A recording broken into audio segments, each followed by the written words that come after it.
Hello everyone, this is Nilesh Kumar Gupta and you are watching NG Physics classes. Well, पिछले turn पे हम लोगों ने काफी सारी चीजें देखी थी जिसमें मैंने आपको ध्रुवण समझाया, अद्रवित प्रकाश क्या होता है, समतल द्रवित प्रकाश क्या होता है, अद्रवित प्रकाश और द्रवित प्रकाश में क्या अंतर है, कंपन तल, ध्रुवण तल, ये सब बताया था। वह तल जिसमें विद्युत क्षेत्र के कंपन उपस्थित होते हैं तथा वो प्रकाश के गमन की दिशा से होकर गुजरता है, खाली स्थान कहलाता है कंपन तल।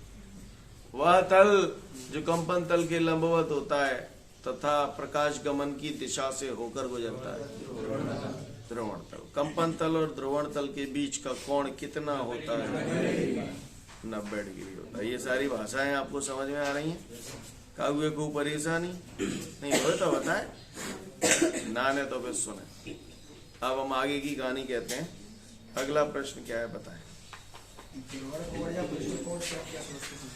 अगला प्रश्न है हम लोगों के सामने, ध्रुवण कोण या ब्रूस्टर कोण से आप क्या समझते हैं समझाइए। ठीक है, ध्रुवण कोण या ब्रूस्टर कोण से आप क्या समझते हैं समझाइए। तो भैया बड़े ध्यान से देखिएगा आप लोग, ध्रुवण कोण या ब्रूस्टर कोण से हम क्या समझते हैं। वैसे अब आप सारी चीजें जानने लगे हैं, आप समझदार हैं, समझदार हैं, है ना। एक ही शॉट में कराऊंगा तो काफी सारी चीजें आपकी निपट जाएंगी। ठीक है, अगले 15-20 मिनट तक मैं केवल बोलता जाऊंगा और तुम केवल सुनते जाना। ठीक है, प्रश्न है मेरे सामने, ध्रुवण कोण या ब्रूस्टर कोण होता क्या है। तो ध्रुवण कोण और ब्रूस्टर कोण मैं बताऊंगा बाद में, पहले आप मुझे बताओ। समतल ध्रुवित प्रकाश कल आपने पढ़ा था, वह प्रकाश जिसमें कंपन किसी विशेष तल में होते हैं तथा तरंग संचरण की दिशा के लंबवत होते हैं, कैसा प्रकाश कहलाता है? समतल ध्रुवित प्रकाश कहलाता है। मानते नहीं मानते? मानते? चलिए ठीक है, इतने गई मानवीय वारी हो तो फिर बात ही का ही। आओ तो आगे बढ़ते हैं और आगे की दास्तां आपसे कहते हैं। सब लोग ध्यान से सुनिएगा, क्लियर। स्टार्टिंग का आधा घंटे तकरीबन मैं आपको समझाऊंगा, फिर मैं आराम से बैठूंगा, तुम पढ़ना। ठीक है, रेडी? चलो गौर से देखिएगा सब लोग ऑन द बोर्ड। मेरे सामने प्रश्न है, ब्रूस्टर का कोण या ध्रुवण कोण से आप क्या समझते हैं। तो क्या समझते हैं मैं आप लोगों को बतलाता हूं। ये गौर से देखिए, जी हाँ मेरे भाइयों गौर से देखिए इसे। ये एक तल है, क्या है ये? तल। ऑनलाइन वालों आप लोग देख पा रहे हो, तल दिख रहा है आपको, है ना। ये मैंने मान लिया सपोज ये विरल माध्यम है और ये सघन माध्यम है। ये विरल माध्यम है और ये सघन माध्यम है। ठीक है, यहां से कोई प्रकाश इस तल के ऊपर गिर रहा है। ठीक है, कोई माइकलाल जो मुझे बता सके ये कैसा प्रकाश है? जी हाँ मेरे भाइयों, ये अद्रवित प्रकाश है। क्लियर? ओके, समझ गए? काहुए को दिक्कत? ये आपतित किरण है, मैंने इसे नाम दे दिया पीकू। क्या नाम दे दिया? पीकू। और ये जो तल है उसको मैंने नाम दे दिया XY। कुछ भी दे सकते हैं, जो हमारी इच्छा, जो तुम्हारी इच्छा हो तुम दे दिए। XY दे दो मैंने तल। XY तल पर आपतित किरण कौन है? पीकू। अब ये क्या है बबुआ, बोल चलो फटाफट तो आओ समझो। आपतन बिंदु, आपतन बिंदु पे क्या डलता है बबुआ? अविलंब। क्लियर? अब क्या होता है जब ये अद्रवित प्रकाश इस तल पर गिरता है, क्या जब अद्रवित प्रकाश किसी तल पर गिरता है, गिरता नहीं है गिरता है, तो क्या होता है, कुछ प्रकाश तो ऐसा होता है जो परावर्तित हो जाता है, इसे परावर्तित प्रकाश बोलते हैं। बोलो भैया। और कुछ प्रकाश अपवर्तित हो जाता है। विरल से सघन जाएगा तो अविलंब की ओर झुक जाएगा। झुक जाएगा नहीं, झुक जाएगा तो जी मैंने झुकाया था, कायदे से यूं जाना चाहिए था। अब अविलंब की ओर झुकाना तो यूं लाऊं कि यूं लाऊं? यूं में लाऊं तो जी मैंने ऐसे ले लो। नहीं यही बात समझ। PQ आपतित किरण है, QR परावर्तित किरण है, बोलो भैया। और QS अपवर्तित किरण है। काहुए को परेशान नहीं हो तो बताए। नाले तो फिर सुन।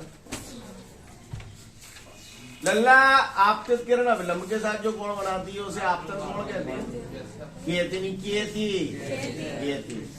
अपवर्तित किरण अविलंब के साथ जो कोण बनाती है उसे अपवर्तन कोण कहती। सीन क्लियर है? भाषा समझ में आ रही है? जेकर हम अपन तो चैप्टर 9 में ही कर चुके हैं। और हमने परावर्तन के नियमों में पढ़ा है आपतन कोण बराबर होता है परावर्तन कोण। तो आपतित किरण और अविलंब के बीच में ये आपतन कोण हो गया, परावर्तित किरण और अविलंब के बीच में परावर्तन कोण। तो ये कितना होगा? ये वाई होगा, क्योंकि दोनों ही कोण कैसे होते हैं बबुआ? बराबर होते हैं। सीन क्लियर है? अब को परेशानी समझ गए? वैज्ञानिक थे ब्रूस्टर। कौन से टर? हाँ, ब्रूस्टर ने क्या किया? अद्रवित प्रकाश को जब किसी तल पे गिराया तो उन्होंने देखा कुछ प्रकाश तो परावर्तित हो रहा था, कुछ अपवर्तित हो रहा था। अब जब प्रकाश परावर्तित हो रहा था, जैसे यहाँ पर विद्युत क्षेत्र के कंपन अद्रवित प्रकाश में जो होते हैं वो सभी संभव तलों में होते हैं, लेकिन जब कुछ प्रकाश परावर्तित हुआ तो उन्होंने देखा कि यहाँ पर उन्हें जो कंपन मिल रहे थे वो इस प्रकार के मिल रहे थे। किस प्रकार के मिल रहे थे? इस प्रकार के। मैं थोड़ा सा इधर रफ वर्क कर रहा हूं जिससे आप बेहतर समझ सके, नहीं तो जहां में घिचपे चल जाएगी। समझ गए ना? क्लियर? तो उन्होंने देखा कि जैसे ये अद्रवित प्रकाश जब किसी तल पर डाला जा रहा था तो कुछ प्रकाश परावर्तित हो रहा था और कुछ अपवर्तित हो रहा था। तो उन्होंने यहाँ पर नोटिस किया जब अद्रवित प्रकाश इस तल पे गिर रहा था तो जो परावर्तित प्रकाश था उसमें उन्हें दो प्रकार के कंपन मिले। एक तो इस प्रकार के डॉट डॉट डॉट है, इसका मतलब ये जो कंपन है ना वो इस बोर्ड के तल के लंबवत है। समझ गए ना? इस प्रकार के कंपन है। और कुछ कंपन ऐसे थे जो ऐसे थे, यानी वो बोर्ड के तल के समांतर है। नहीं है बात है? डॉट यहाँ पर इस बात को प्रदर्शित कर रहा है कि जो कंपन है वो तल के लंबवत है, और ये एरो इस बात को प्रदर्शित कर रहे हैं कि जो कंपन है वो तल के समांतर है। क्लियर है? ऐसे ही कंपन यहां भी मिल रही थी। समझ रहे हैं मेरी बात को?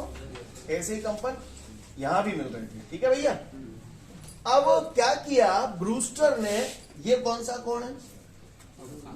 आपतन कोण। अब ब्रूस्टर ने क्या किया? धीरे धीरे आपतन कोण को कभी बदल बदल के देखा। जब वो आपतन कोण को बदल रहे थे तो उन्होंने देखा कि ये जो परावर्तित प्रकाश था ना, परावर्तित प्रकाश, उसमें जो कंपन तल के लंबवत हो रहे हैं उनकी संख्या धीरे धीरे बढ़ती जा रही थी, और जो कंपन तल के समांतर हैं उनकी संख्या धीरे धीरे कम होती जा रही थी। और फिर उन्होंने देखा एक विशेष आपतन कोण पे बामें केवल जीवारे कंपन रह गए। समझ गए ना? कौन से कंपन रह गए? केवल वो कंपन रह गए जो तल के लंबवत, परावर्तित प्रकाश की बात कर रहा हूं, इसकी नहीं कर रहा हूं। केवल वो वाले कंपन रह गए जो तल के लंबवत थे, बाकी के सब खत्म हो गए। अब ये कैसा प्रकाश हो गया? समतल ध्रुवित प्रकाश हो गया, क्योंकि अब यहाँ पर केवल वही कंपन बचे हैं जो एक विशेष तल में है और तरंग संचरण की दिशा के लंबवत है। नहीं है मेरी बात? समझ? सीन क्लियर है? कोई दिक्कत? अब ये कैसा प्रकाश हुआ? हाँ, लेकिन ये हर आपतन कोण पे हो रहा था क्या? एक विशेष आपतन कोण पे हुआ। इसी विशेष आपतन कोण को हम लोग बोलते हैं ध्रुवण कोण या ब्रूस्टर का कोण। कहानी समझ गए? बच्चे ही कहानी है। समझ गए? क्या बोलते हैं इसे हम? ध्रुवण कोण या ब्रूस्टर का कोण। क्लियर? किसी ने पूछा ब्रूस्टर का कोण क्या होता है? तो ब्रूस्टर का कोण वह आपतन कोण है जिस पर परावर्तित प्रकाश पूर्णतः समतल ध्रुवित प्रकाश होता है। नहीं है बात समझ? और जब समझ गए ना, ध्रुवण कोण वह आपतन कोण है जिस पर परावर्तित प्रकाश पूर्णतः समतल ध्रुवित प्रकाश होता है। मैं उम्मीद करता हूं आपको भाषा समझ में आ गई। सीन क्लियर है? ध्रुवण कोण को हम लोग अक्षर IP से प्रदर्शित करते हैं। I तो मतलब आपतन कोण इंसिडेंस एंगल, P मतलब पोलराइजेशन, ध्रुवण कोण। नहीं है बात समझ में? अब अगर JIP है तो JU तो IP हो, समझ में नहीं है क्या है? क्लियर? तो JIP है तो J भी IP है। कहानी समझ में आ रही है? तो ध्रुवण कोण की एक परिभाषा आपको क्लियर हो गई है अच्छे से। ध्रुवण कोण वह आपतन कोण है जिस पर परावर्तित प्रकाश पूर्णतः समतल ध्रुवित प्रकाश होता है। ये डॉट डॉट डॉट का मतलब क्या है, और यहाँ पर तो दोनों तरीके का प्रकाश है। नहीं है मेरी बात समझ में? सीन क्लियर है सभी को? कोई दिक्कत? तो ध्रुवण कोण की एक परिभाषा हमारे दिमाग में आ चुकी है। ध्रुवण कोण वह आपतन कोण होता है जिस पर परावर्तित प्रकाश पूर्णतः समतल ध्रुवित प्रकाश होता है। क्या मैं उम्मीद करूं हम लोग समझ गए? एक और परिभाषा है ध्रुवण कोण की, वो भी सुनो। ध्रुवण कोण वह आपतन कोण होता है जिस पर, आप बोलना कौन सी किरण है? कौन सी किरण है? ध्रुवण कोण पे ये भी खास बात देखी गई कि अगर ये ध्रुवण कोण होता है तो परावर्तित किरण और अपवर्तित किरण ये हमेशा एक दूसरे के लंबवत होती है। क्लियर? कैसी होती है? हमेशा एक दूसरे के लंबवत। हाँ, तो ध्रुवण कोण की एक और परिभाषा भी हम लोग दे सकते हैं। ध्रुवण कोण वह आपतन कोण है जिसपे परावर्तित किरण और अपवर्तित किरण परस्पर लंबवत होती है। नहीं है बात? क्लियर है? ब्रूस्टर कोण की दो परिभाषाएं आप लोगों को समझ में आई? फिर से बोल रहा हूं, वह आपतन कोण जिस पर परावर्तित प्रकाश, दोबारा बोल रहा हूं, ध्रुवण कोण वह आपतन कोण है जिस पर परावर्तित प्रकाश पूर्णतः समतल ध्रुवित प्रकाश होता है। क्लियर है? और दूसरा ध्रुवण कोण वह आपतन कोण है जिस पर आपतित किरण और परावर्तित किरण परस्पर लंबवत होती है। इतनी कथा आपको समझ में आ गई? ध्रुवण कोण की परिभाषा किसी ने आपसे पूछी तो आप चटका दोगे? आगे बढ़ते हैं। अगर ये बात आपको समझ में आ गई तो गौर से सुनिएगा। किसी ने मुझसे बोला ब्रूस्टर का नियम बताओ। क्या? देखो, ब्रूस्टर का कोण चीज ये हो गई जो मैंने बोली अभी। अब ब्रूस्टर का नियम अगर कोई पूछे ब्रूस्टर का नियम क्या है, तो बोलना ब्रूस्टर का नियम ये है। जैसे ही कोई ब्रूस्टर को नियम बोले हमारे दिमाग में ये घंटी बज जानी चाहिए। सूत्र याद है, ये ब्रूस्टर के नियम का सूत्र है। क्लियर? क्या है ये? ब्रूस्टर के नियम का सूत्र है। आप गौर से देखिएगा बच्चों, म्यू बराबर 10 IP। म्यू क्या होता है? काय का? तो म्यू क्या होता है? यहाँ पर प्रकाश की किरण विरल से सघन जा रही है। विरल माध्यम सामान्यतः हम लोग हवाई लेते हैं। तो ये कौन से माध्यम का अपवर्तनांक हुआ, मुझे बता सकते हो? नहीं, सघन माध्यम का। हवा का तो 1 होता ही है। नहीं है? मैंने क्या बोला? मेन यहाँ पर जो होता है वो वाला होता है, या यहाँ पर जो होता है वो वाला होता है? तो ये कौन से, यहाँ कौन सा होता है हमेशा? सघन। मैंने बताया था ना, कौन से माध्यम का अपवर्तनांक हुआ? सघन माध्यम का, है ना? यानी ये परावर्तक पृष्ठ का अपवर्तनांक हुआ। बोलो। नहीं, यही परावर्तक पृष्ठ, यही तो माध्यम है। बोलो भैया। ब्रूस्टर के नियम के अनुसार, कोई पूछता है अगर मुझसे ब्रूस्टर का नियम, तो मुझसे बोलेंगे कि ब्रूस्टर के नियम के अनुसार परावर्तक पृष्ठ का अपवर्तनांक, क्या बोला मैंने? ब्रूस्टर के नियम के अनुसार परावर्तक पृष्ठ का अपवर्तनांक ये क्या है आप बताओ? आईपी तो महुए दिख रहा है। ध्रुवण कोण, ध्रुवण कोण को का अलावा मैंने 10 का फुल फॉर्म टेंजेंट। टेंजेंट बोले तो स्पर्श ज्या, है ना? जैसे साइन को हिंदी में ज्या बोलते हैं, कॉस को कोज्या बोलते हैं, वैसे ही टेन को स्पर्श ज्या बोलते हैं। इतना तो जानते होगे। ब्रूस्टर का नियम, ब्रूस्टर के नियम के अनुसार किसी परावर्तक पृष्ठ का अपवर्तनांक ध्रुवण कोण की स्पर्श ज्या के बराबर होता है। कहानी समझ गए? क्लियर है? काव्य को परेशानी? ब्रूस्टर, किसी ने पूछा ब्रूस्टर का नियम क्या है, तो हम उसे बोलेंगे ब्रूस्टर के नियम के अनुसार किसी परावर्तक पृष्ठ का अपवर्तनांक ध्रुवण कोण की स्पर्श ज्या के बराबर होता है, यानी म्यू बराबर 10I। सूत्र याद है तो परिभाषा में बना ले। क्या बोला मैंने? ब्रूस्टर के नियम के अनुसार परावर्तक पृष्ठ का अपवर्तनांक ध्रुवण कोण की स्पर्श ज्या के बराबर होता है। चलन दूंगी, चलन दूंगा, बोला हाँ भाई। स्नेल को नियम सुनो तो मैंने बचपन में कहा है।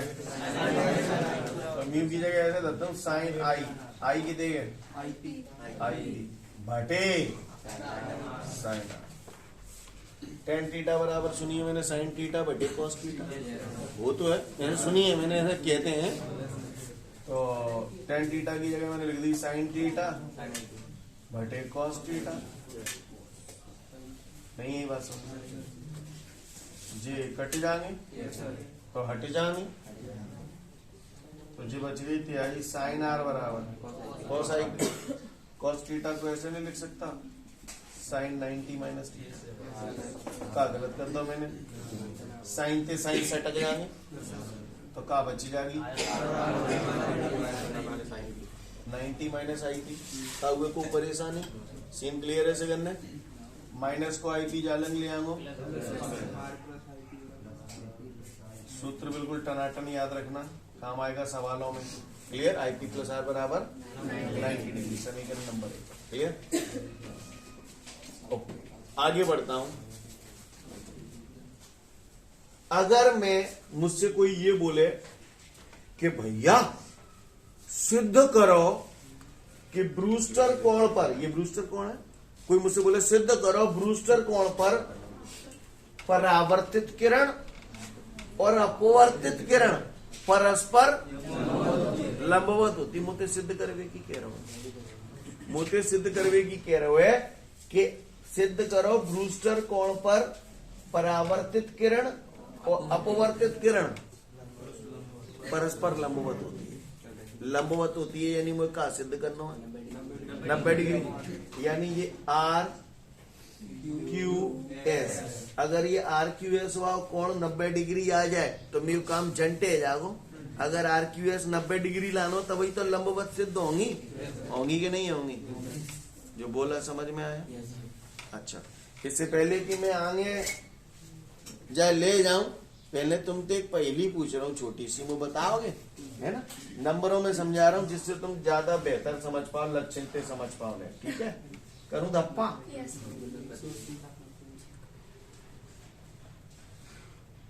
ये Q है, ये R है, ये S है, ठीक है। और वैसे ही पहली पूछ रहा हूं मैं तो तुमसे, जे मान के चलो 30 डिग्री है और जे है 60 डिग्री, ठीक है।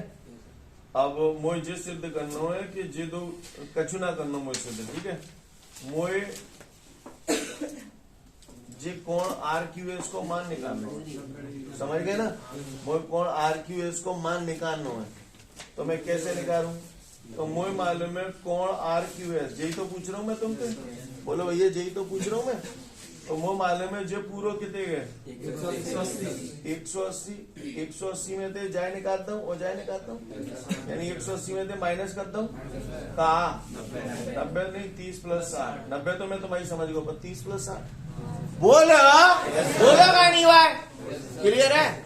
और 30 और प्लस 60 90, 180 माइनस 90 90 सिद्ध है वो आरपीएस बराबर 90। समझ में नहीं आई? मुझे जहाँ तक ज्यादा ना समझाना, जो समीकरण समझ में आई कौन आरपीएस बराबर कैसे निकालते हैं, तो यह चित्र में बताइए कौन आरपीएस बराबर का लिखो 180 माइनस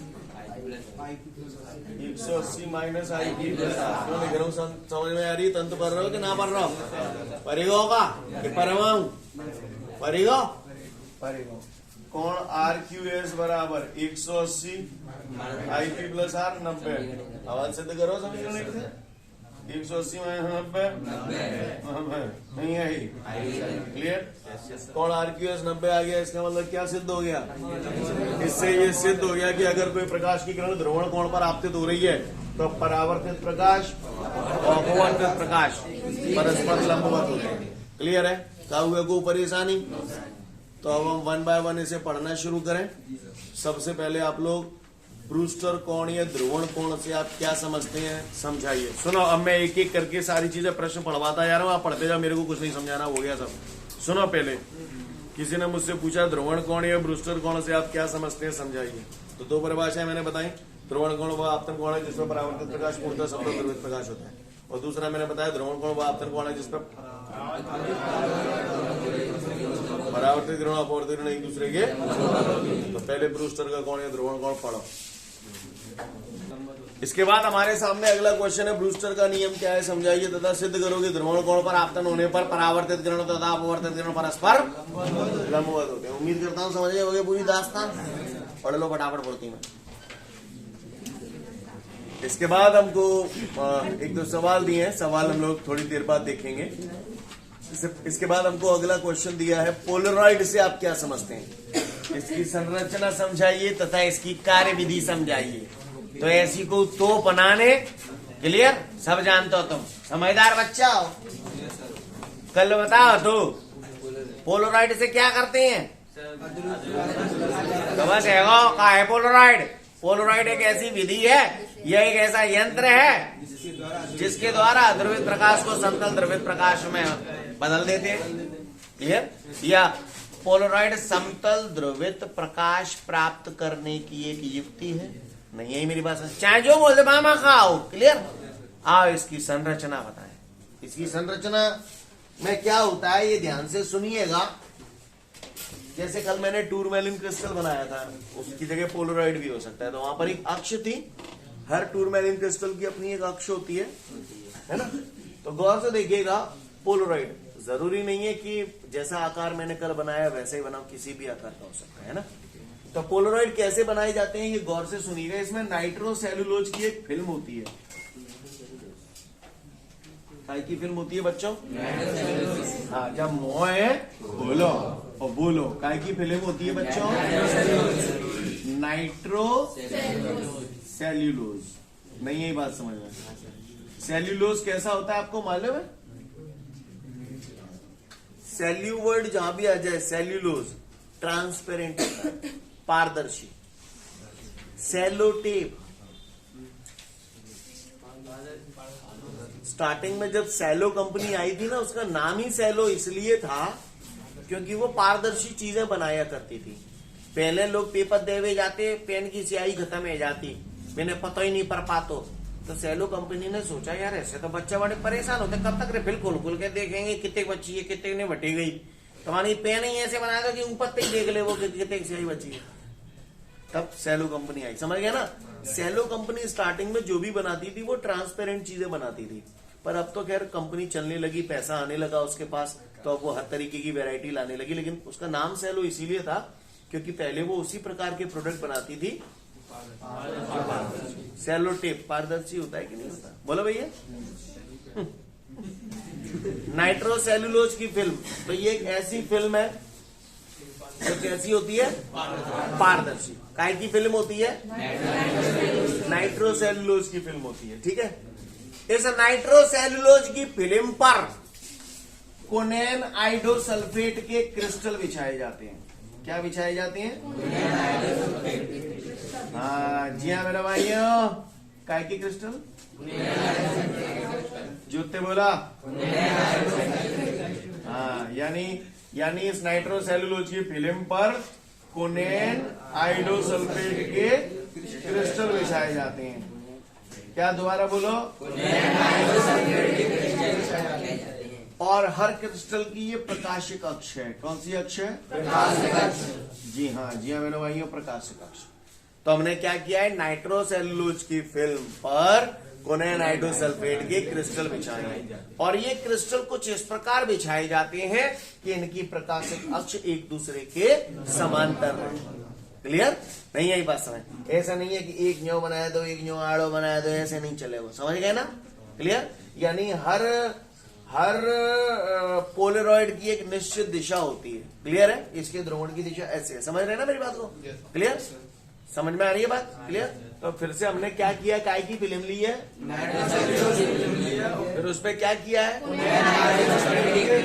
कोनेन आइडोसल्फेट के क्रिस्टल बिछाए हैं, और ये क्रिस्टल कुछ इस प्रकार बिछाए हैं कि इनकी प्रकाशिक अक्ष एक दूसरे के समानांतर। ऐसे करके हम बड़ी बड़ी चादरें तैयार कर लेते हैं। क्लियर? बड़ी बड़ी शीटें तैयार कर लेते हैं, और इन शीटों को कांच की दो प्लेटों के बीच में लगा देते हैं। तो ऐसा करने से जो बनता है उसे हम बोलते हैं पोलराइड। कभी देखा है आपने जिंदगी में? कभी नहीं देखा? कभी नहीं देखा? मैं दिखाता, स्पेशली मैंने सिंगापुर से मंगवाया। ये ऑनलाइन वालों तुम क्या देख पाओगे? वैसे रुको, ऑनलाइन वालों दिख रहा है? कुछ दिख रहा है? अगर आप थोड़ा सा ध्यान से देखेंगे तो इस पे लाइनें सी खींची हैं। बाकी आप लोग दूर से देख रहे होंगे तो आपको ऐसा लग रहा होगा जो तो कारों से कगज है कचू, है ना? लेकिन वास्तव में ये ट्रांसपेरेंट शीट है ना?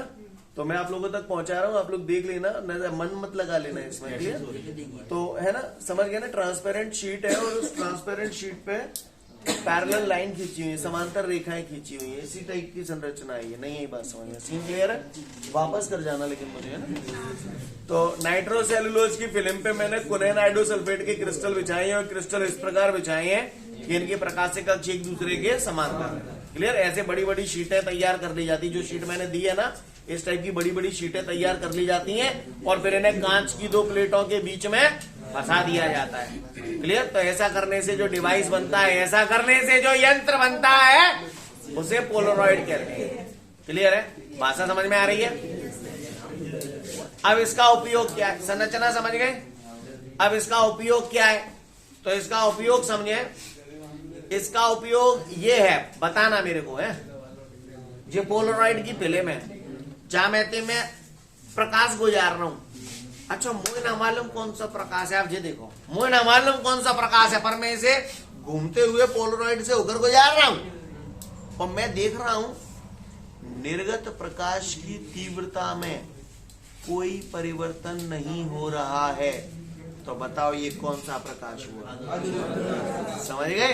अद्रव्य प्रकाश। और सुनो, मैं यहां से प्रकाश डाल रहा हूं, मुझे ना मालूम कौन सा प्रकाश है, लेकिन घूमते हुए पोलराइड से होकर जब मैं उसे गुजार रहा हूं तो मैं देख रहा हूं कि निर्गत प्रकाश की तीव्रता में कोई परिवर्तन नहीं हो रहा है। बताओ कौन सा प्रकाश है? अद्रव्य। मुझे मालूम हो तो आधी से ज्यादा मुझे ध्रुवित बोलेंगे, देखो रैपट मैंने वही चीज दोबारा बोल दी। समझ गए? लक्षित सुनवाए अद्रवित प्रकाश। फिर से सुनो, प्रकाश डालना, मुझे ना मालूम कौन सा प्रकाश है, जब उसे घूमते हुए पोलराइड से गुजार रहा हूं तो निर्गत प्रकाश की तीव्रता में परिवर्तन हो रहा है। समतल द्रवित प्रकाश। क्लियर? कैसे प्रकाश है? हाँ, कहानी समझ में आई आपको? यानी पोलराइड से मैं इस बात का विश्लेषण कर सकता हूं कि किसी चीज पे जो प्रकाश डाला जा रहा है पोलराइड पे, जो पोलराइड से मैं ये पता कर सकता हूं कि जो प्रकाश है वो समतल द्रवित प्रकाश है या अद्रवित प्रकाश है। जांच कर सकता हूं? नहीं है बात समझ? मैंने बात ही ना, यही समतल का छू बोल रहे हैं। क्लियर? समझ गए ना? पोलराइड से इस बात की जांच की जा सकती है कि जो प्रकाश है वो कैसा है, अध्रुवित है कि ध्रुवित है। पता पाल लोगे का? पाल लोगे, ठीक है। आए सामने से ट्रक आ रहा है, तो बात है जो लाइट आ रही है, जो प्रकाश आ रहा है, कौन सा है? बताओ तो ना, बताओ ना कल। अध्रुवित प्रकाश आ रहा है। मैं आगे चौंधिया जाएंगे, अंधेरो है, रात को 2 बज रहे हैं, बोलो आंखें चौंधिया जाएंगी। अच्छा, अगर मैं चश्मा पहन लूं और चश्मा में पोलराइड लगा लूं, तो जितने प्रकाश पहले में ही आंखों पे पड़ रहा हो तो अब बहुत ज्यादा पड़ेगा, बातें कम पड़ेगा, प्रकाश की तीव्रता कम हो जाएगी, तो जो चकाचौंध होगी वो नहीं है। बात रात्रि में जो वाहन चालक होते हैं, चकाचौंध से अगर बचना चाहते हैं, जो ज्यादा ड्राइविंग वगैरह करते हैं, तो वो पोलराइड के चश्मे का इस्तेमाल करते हैं। पोलराइड के चश्मे लगाने से क्या होता है, आंखों पर पड़ने वाले प्रकाश की मात्रा कम हो जाती है, जिससे वो चकाचौंध होती है। आपको मेरी भाषा समझ में आ रही है? जो हवाई जहाज वगैरह के कांच बनाए जाते हैं, या महंगी महंगी जो ट्रेनें होती हैं, उनके जो कांच बनाए जाते हैं, अब सूर्य से जरूरत से ज्यादा प्रकाश है, प्रकाश की तीव्रता जरूरत से ज्यादा आएगी तो बच जाओगे, नहीं है बात समझ? तो उस प्रकाश की तीव्रता को नियंत्रित करने के लिए भी हम लोग पोलराइड के कांच बनाते हैं। कहानी समझ में आ रही है? 3D इमेजेस को देखने के लिए हम लोग पोलराइड का इस्तेमाल करते हैं। जैसे समझ रहे हैं ना मेरी बात को? जैसे फॉर एग्जाम्पल आप लोगों ने कई बार देखा होगा, ये 2-2, 4-4 रुपये की किताबें आते हैं। जैसे ये लड़की है, दिख रहे हो आप लोग, है ना? हाँ, डांस करेगी। ऑनलाइन वाले तो नहीं देख पा रहे होंगे, तुम लोग नहीं समझ पाओगे वैसे, पर देखा होगा ना आप लोगों ने। मैं कहा दिखाऊंगा, देखा है, नहीं बताऊंगा आप भाई साहब, मैं ही नचूं फिर। समझ गए ना? तो बात समझ में आ रही है सभी को? क्लियर है? तो पोलराइड अगर किसी ने पूछ लिया तो बता दोगे? कोई चीज मैं आसमान में देख रहा हूँ, मुझे वहां पर जरूरत से ज्यादा चकाचौंध आ रही है, तो वहां पोलराइड लगा दूंगा, तो उनका चित्र देख सकता हूँ। नहीं, यही बात समझ, आप महान है। तो पूरा पोलराइड चटका दो। क्लियर? पोलराइड से आप क्या समझते हैं, उसकी संरचना, उसकी कार्यविधि, उसका उपयोग करो दप्पा। आगे बढ़ते हैं। इसके बाद हमको ये जो मैंने पोलराइड आपको समझाया, उससे जस्ट पहले कुछ एक सवाल दिए थे नोट्सों में, तो देखते हैं उनको। पहला सवाल है वो कह रहा है प्लास्ट, जैसे मान के चलिए ये कोई प्रकाश की किरण ऐसे गिर रही है, अपने पढ़ा था ना ये ध्रुवण कोण होता है, याद आ रहा है सी, ये अपवर्तन कोण होता था, क्लियर। तो वो कह रहा है प्लास्टिक का अपवर्तनांक 1.25 है, यानी यहाँ पर जो परावर्तक पृष्ठ है वो कौन है, प्लास्टिक। प्लास्टिक का अपवर्तनांक 1.25 है, तो इसका ध्रुवण कोण ज्ञात करूं और इस ध्रुवण कोण पर अपवर्तन कोण कितना होगा वो ज्ञात करूं। tan 51.4 डिग्री बराबर दे रहा है 1.25। करूं शुरुआत। तो भैया ज्यादा पढ़े लिखे ना आने पर हमने बचपन में ये जानी थी म्यू बराबर 10 IP। बोलो बबुआ, म्यू कितने है, सवा बराबर 10 IP का गलत करता मैंने लाला रे, सवा काय के बराबर है, तो सवा की जगह जो दे हूं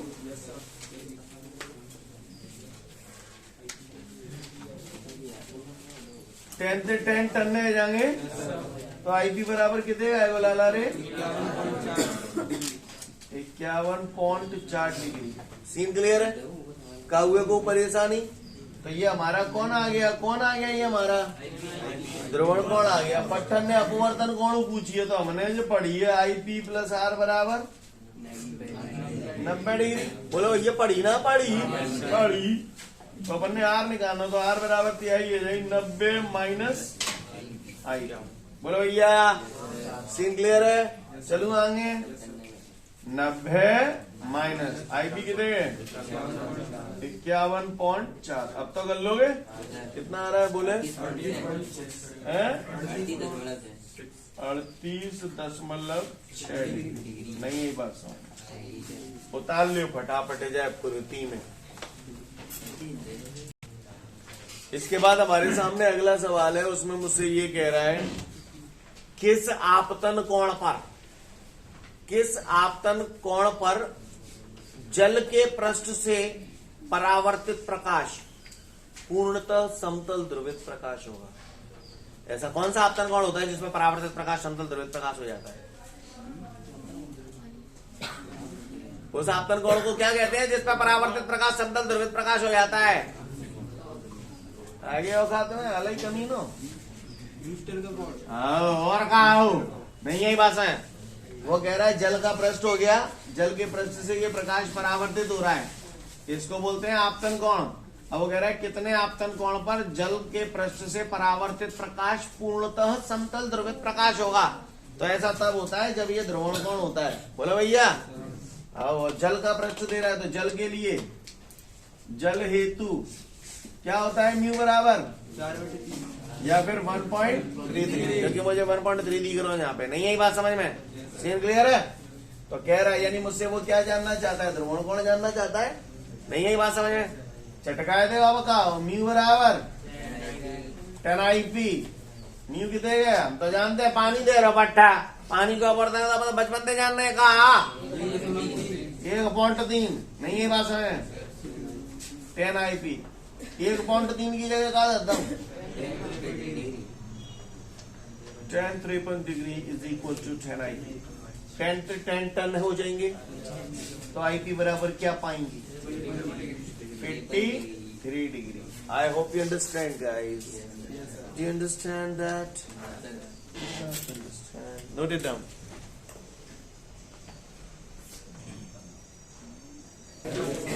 ठीक है, तो फिर आज के लिए पर्याप्त है, कल फिर मिलते हैं। Thank you everyone, have a great day to all of you guys.